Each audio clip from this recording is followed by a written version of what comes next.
ଆସିଲେ ବା ଜଇଁକୁ ତମେ ଦିନ 12টাରେ ଏପଟେ ଯାଉଥିଲି ତ ସେଥିପାଇଁ ଭାବିଲି ପଳେଇ ଆସିବି ଦେଖା କରିକି ଯିବି ବୋଉଙ୍କୁ ଆଉ। ହଉ ନିଅ ମୁଁ ଆଣିଛି ପିଆଜ ଆଉ ଇଏ ଆଉ। ଆମ ଘରେ କଣ ଆଳୁ ପିଆଜ ନାହିଁ? ହଉ ରଖିଦିଅ।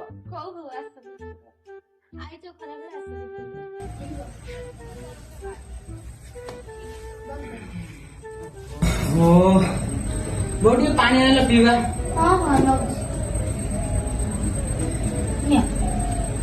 ଜଗନ୍ନାଥ